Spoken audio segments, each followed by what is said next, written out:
गणेश भगवान का सबसे बड़ा चमत्कार। ये कहानी है उस समय की जब गणेश चतुर्थी के पवन पर्व के आसपास हुई थी। भारत के हर कोने कोने में गणेश भगवान की पूजा अर्चना चल रही थी। एक छोटे से गांव में रामू नामक एक भक्त था। वो गणेश भगवान का बहुत बड़ा पुजारी था और हर साल गणेश चतुर्थी के दिन बप्पा का स्वागत उत्सव ढूंढता था।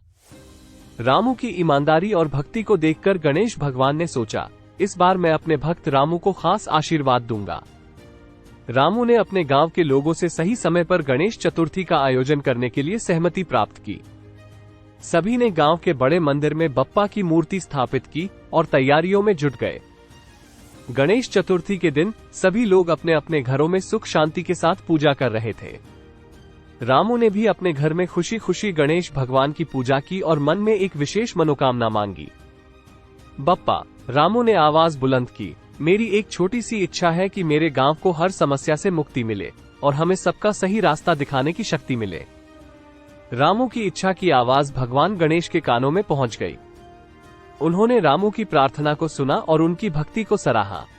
तभी कुछ चमत्कारिक घटनाएं घटित होने लगी। अचानक मंदिर की छत से वृद्ध व्यक्ति गिर पड़े। लोग देखकर चौंक गए और उसे उठाने की कोशिश करने लगे, लेकिन वो बहुत भारी था। लग रहा था कि कुछ बुरा हो जाएगा। इसी दौरान रामू ने अपने मन में गणेश भगवान की मदद मांगी, बप्पा कृपया इस व्यक्ति की मदद करो। और जैसे ही रामू ने ये कहा, व्यक्ति को एक अद्भुत शक्ति ने उठा लिया। वो बिना किसी परेशानी के गिरे हुए स्थिति से उठ खड़ा हो गया और चलने लगा। सभी लोग इस चमत्कार को देखकर हैरान हो गए। रामू को लगा कि यह गणेश भगवान की कृपा है और उन्होंने बप्पा का धन्यवाद किया। इसके बाद एक और घटना घटी।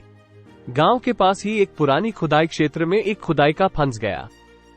वो कह रहा था कि उसका पैर फंस गया है और वो बाहर नहीं निकल सकता। रामू फिर से गणेश भगवान से मदद मांगने गया, बप्पा कृपया उस खुदाइका की मदद करो।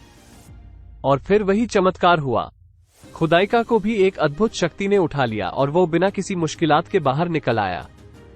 इसके बाद गांव के लोग समझ गए कि गणेश भगवान ने रामू की प्रार्थनाएं सुनी है और वे सबकी मदद कर रहे हैं। उन्होंने गणेश भगवान की महिमा का गान किया और उनके आशीर्वाद की महत्ता को समझा। इसके बाद रामू ने एक नई इच्छा की। उन्होंने मन में सोचा कि वो गणेश भगवान के सबसे करीब दर्शक बनना चाहते हैं। गणेश चतुर्थी के अगले वर्ष रामू ने अपनी नई इच्छा को बप्पा के सामने रखी।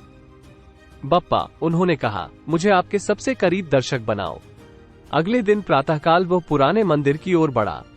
पुराने मंदिर के पास पहुंचकर वो देखा कि पुरानी पीपल की छाया में एक पुराना पत्थर पड़ा हुआ था। वो पत्थर लेकर मंदिर की ओर बढ़ा और उसे मंदिर के दरवाजे के सामने रख दिया। उसके आशीर्वाद से बप्पा की मूर्ति से अद्वितीय चमक आई और सभी लोग देखकर हैरान हो गए। रामू को सभी लोगों ने बप्पा के सबसे करीब दर्शक के रूप में स्वागत किया और उन्होंने गणेश भगवान के चमत्कार को सबके सामने लाया। पैर छूते ही बप्पा उसे आशीर्वाद देने के लिए अपने सिंहासन से उठकर खड़े हो जाते हैं, मानो ये कोई मूर्ति नहीं, शिव पुत्र साक्षात धरती पर उतर आए हों। सभी सच्चे भक्त कमेंट करें गणपति बप्पा मोरया और हमारे चैनल को आज ही सब्सक्राइब करें। इसके बाद गांव के लोग गणेश भगवान की पूजा अर्चना में और भी विश्वास और भक्ति से लग गए और रामू के प्रयासों को सराहा। इस प्रकार गणेश भगवान के चमत्कार ने एक छोटे से गांव को सुख शांति और समृद्धि की ओर बढ़ा दिया। रामू ने अपनी भक्ति और विश्वास के साथ गणेश भगवान के चमत्कार को दिखाया और सबको ये सिखाया कि भगवान की कृपा हमें हर मुश्किल को पार करने की शक्ति देती है। गणेश भगवान के चमत्कार हमें हमेशा याद रखने चाहिए और हमें उनके प्रति विश्वास और आस्था बनी रखनी चाहिए।